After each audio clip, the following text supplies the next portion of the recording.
नमस्कार दोस्तों।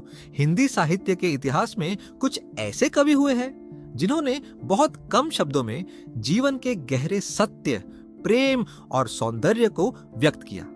उन्हीं महान कवियों में एक नाम है बिहारी लाल का।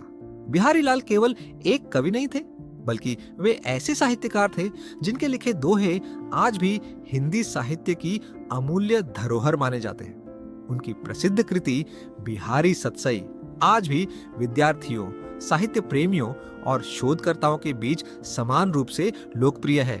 दोस्तों, बिहारी लाल का जन्म लगभग 1595 ईस्वी के आसपास माना जाता है। उनके जन्म स्थान के बारे में विद्वानों में अलग अलग मत हैं। कुछ इतिहासकार ग्वालियर को उनका जन्म स्थान मानते हैं, जबकि कुछ बसुआ गोविंदपुर, उत्तर प्रदेश का उल्लेख करते हैं।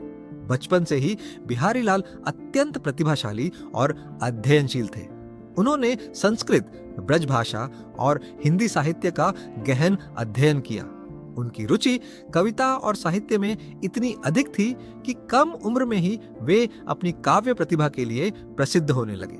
युवावस्था में बिहारी लाल विभिन्न राज दरबारों से जुड़े।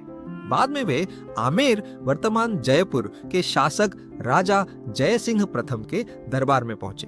वहीं उनकी प्रतिभा को नई पहचान मिली। एक प्रसिद्ध कथा के अनुसार राजा जय सिंह अपनी नई रानी के प्रेम में इतने व्यस्त हो गए थे कि राज्य के कार्यों की उपेक्षा करने लगे। तब बिहारी लाल ने उन्हें एक दोहा भेजा, नहीं पराग, नहीं मधुर मधु, नहीं विकास इहि काल, अली कली ही सो बंध्यो, आगे कौन हवाल। कहा जाता है कि इस दोहे का राजा पर गहरा प्रभाव पड़ा और उन्होंने पुनः राज्य के कार्यों पर ध्यान देना शुरू किया। यह कथा लोकप्रिय है, हालांकि इसके सभी विवरणों की ऐतिहासिक पुष्टि उपलब्ध नहीं है। दोस्तों, बिहारी लाल की सबसे प्रसिद्ध रचना बिहारी सतसई है। इसमें लगभग 700 से अधिक दोहे संकलित है। इन दोहों में प्रेम, नीति, भक्ति, श्रृंगार, समाज और मानव स्वभाव का अत्यंत सुंदर चित्रण मिलता है। उनकी कविता की सबसे बड़ी विशेषता यह थी कि वे बहुत कम शब्दों में गहरी बात कह देते थे, इसलिए उन्हें दोहों का सम्राट भी कहा जाता है। बिहारी लाल की भाषा ब्रज भाषा थी। उनकी रचनाओं में अलंकारों का सुंदर प्रयोग, मधुरता और गहन अर्थ देखने को मिलता है। यही कारण है कि वे रीतिकाल के सबसे प्रमुख कवियों में गिने जाते हैं। उनकी कविता केवल प्रेम तक सीमित नहीं थी, बल्कि उसमें जीवन का अनुभव, नैतिकता और मानवीय भावनाओं का भी सुंदर चित्रण मिलता है। आज भी हिंदी साहित्य के विद्यार्थी बिहारी सतसई का अध्ययन करते हैं। प्रतियोगी परीक्षाओं और विश्वविद्यालयों में भी उनकी रचनाओं का विशेष महत्व है। दोस्तों, बिहारी लाल का जीवन हमें यह सिखाता है कि महान साहित्य लिखने के लिए शब्दों की अधिकता नहीं, बल्कि विचारों की गहराई आवश्यक होती है।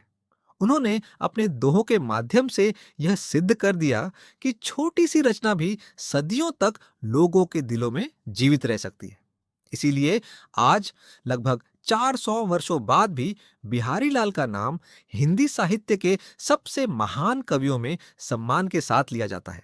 उनकी रचनाएं आने वाली पीढ़ियों को भी प्रेरित करती रहेंगी और हिंदी साहित्य को समृद्ध बनाती रहेंगी। अगर आपको महान कवियों, संतों और साहित्यकारों की ऐसी प्रेरणादायक जीवनियां पसंद आती है, तो हमारे चैनल बुक आउटसाइडर को जरूर सब्सक्राइब करें। वीडियो पसंद आई हो तो लाइक करें, शेयर करें और कमेंट करके बताइए कि अगली जीवनी आप किस महान साहित्यकार की देखना चाहते हैं। धन्यवाद।